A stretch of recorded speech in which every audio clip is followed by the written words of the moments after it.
Reka mbashimire cyane uburyo dukomeje kubana ni muri ya gahunda yacu tumenyereye ya buri munsi aho tuba twabateguriye ingingo y'umunsi.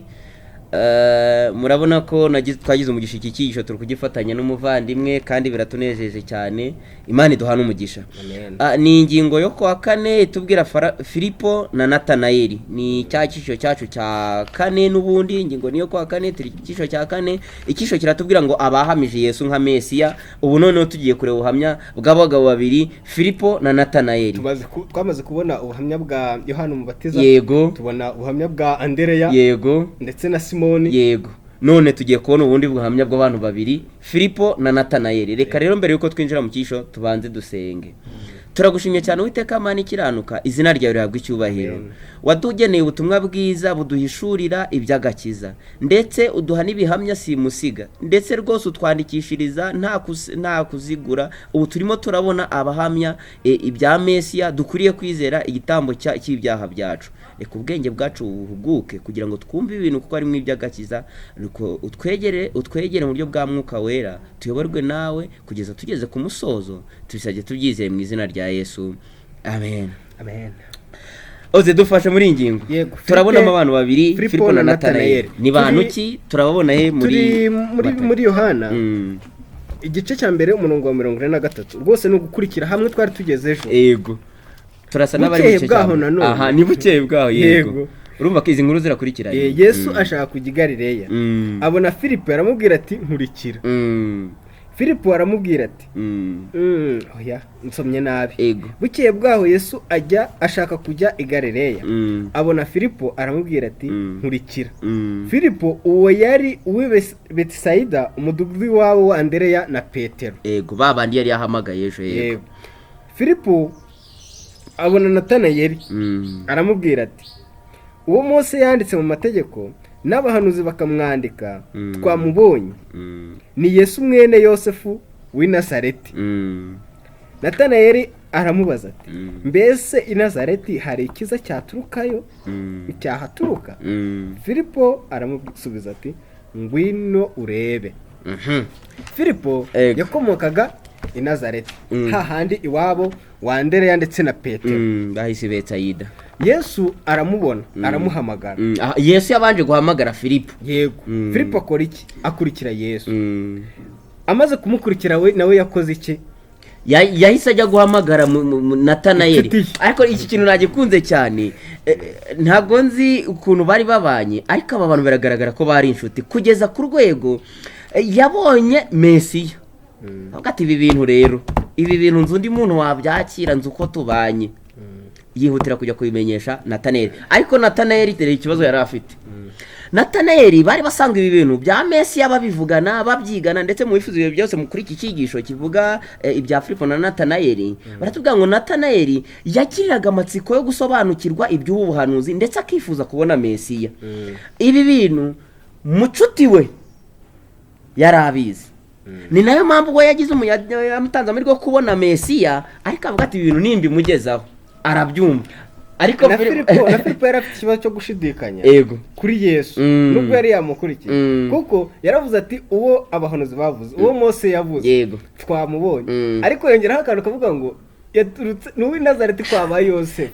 Aka kantu rero ikintu cyanangaje, ibi bintu yarajyanye amakuru meza, ariko kuyagerekaho ko ari uw'i Nazareti bigiye gutuma Natanayeli agira ikibazo cyo gushidikanya. Yego nibyo koko ni nako byagenze. Natanayeli yagize ikibazo cyo gushidikanya, ariko nk'uko turaza kubibona hepfo, Filipo yamushubije uburyo bwiza cyane. Ariko ndifuza mbere yuko tuhagera, ndifuza gusoma amagambo ari mu cyigisho umwanditsi yanditse. Hari hagati yego. Yaranditse ngo urwikekwe akenshi rutera ubuhumyi mu maso, bugatuma abantu batakobwa uko bakwiye kubonwa.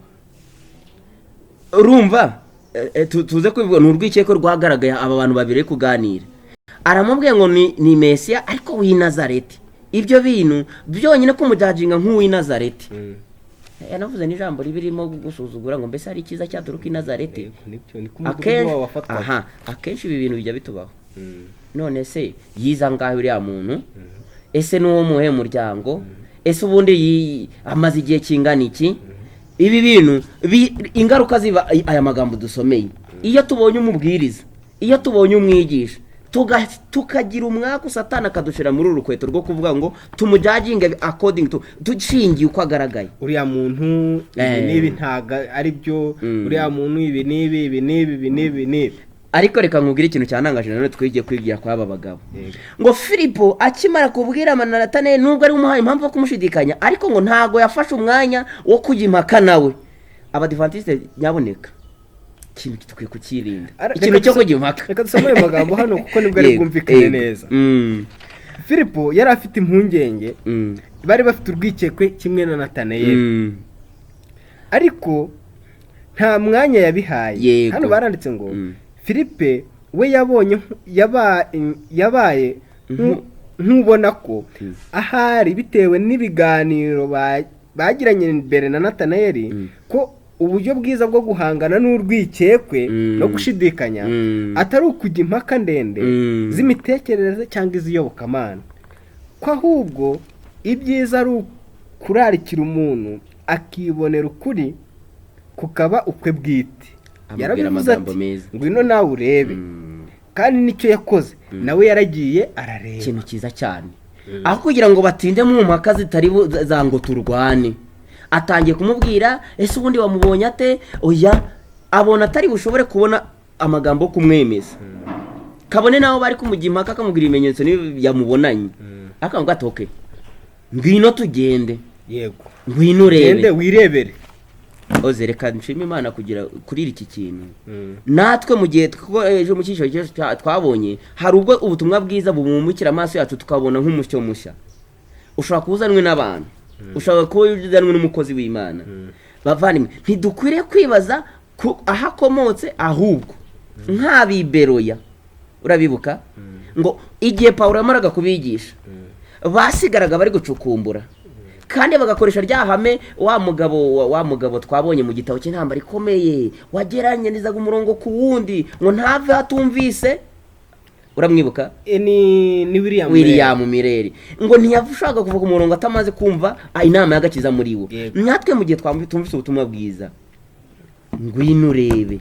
Yego, Bibiliya iranavuga ngo ntimugahanyurire hano, ahubwo mugenzure byose. Muri iyi minsi hari abantu, ndavuga ko hariho kwigishwa mu buryo bwinshi n'abigisha benshi, ariko kugira ngo urebere umuntu mu isura y'uko wabwiwe, mu isura y'uko mutumva ibintu kimwe ku ngingo runaka, ahubwo ukwiriye kureba ibintu yigishije ukabigenzuza ibyanditswe bye. Yego, uko niko buriya ari nicyo barabaga bakoze, ngwino urebe. Ubu ni twebwe ntabwo dufite aho turi busange Yesu ngo tujye kumura, kuko yarambwira ati ngwino tujyane. Ubwo rero wowe niwubona iyo ngingo, fata ibyanditswe byera urebe icyo ijambo ry'Imana rivuga kuri byo. Uko niko kukora ngo ngwino urebe. Hano hari amagambo hasi batubwiye ngo Yesu yavuze amagambo meza kuri Natanayeli. Rero ni ku murongo wa 47. Ubu dusomere nibyo byiza biraza kudufasha twumve ukuntu Yesu yavuze kuri Natanayeli amubonye. 47. Yesu abona Natanayeli aza aho ari, amuvugaho ati dore umwisirayeli nyakuri udafite uburiganya. Ni amagambo nashakaga. Yego. Natanayeli aramubaza ati wamenyeye he? Yesu aramusubiza ati Filipo ataraguhamagara ubwo wari uri munsi y'igiti cy'umutini njye nakubonye. Natanayeli aramusubiza ati Rabi, uri umwana w'Imana koko, ngaya amagambo ni wowe mwami w'Abisirayeli.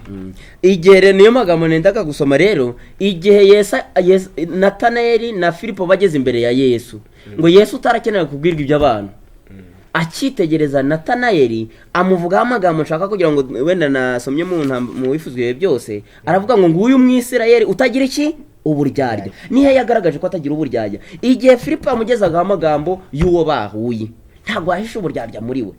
Yavuze ati umva rero i Nazareti, nubwo yagize ubutwari bwo kujya kureba, ariko yagaragaje ko abitekereza.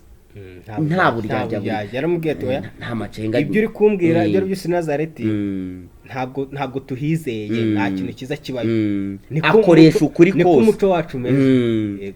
Ariko mu gukoresha ukuri niho Kristo yahereye avuga ati nakubonye nataranaguhamagara. Ari amagambo bandi Ernest yanditse muri icyo cyigisho uri kuvuga. Yavuze ko hariya munsi ya cya giti, munsi ya cya giti cy'umutini, yego, aho Natanayeli yari ari, ngo yari ahari ari mu mwanya wo gusenga, ngo yari ari gusenga kubera ko bari barize ibya Mesiya, bahoraga babyiga, kandi yari yarumvise Yohana Umubatiza amuvugaho, bizi atekereza ko ari mu icyo gihe cyo kuboneka, yari ari muri uriya mwanya yiherereye ari gusenga, asaba Imana ngo imusobanurire ibya Mesiya, ari gusaba Imana ati wansobanurira iby'uyu Mesiya wavuzwe mu byanditswe, n'uyu nguyu Yohana Umubatiza ari kubwiriza, mbese niwe koko?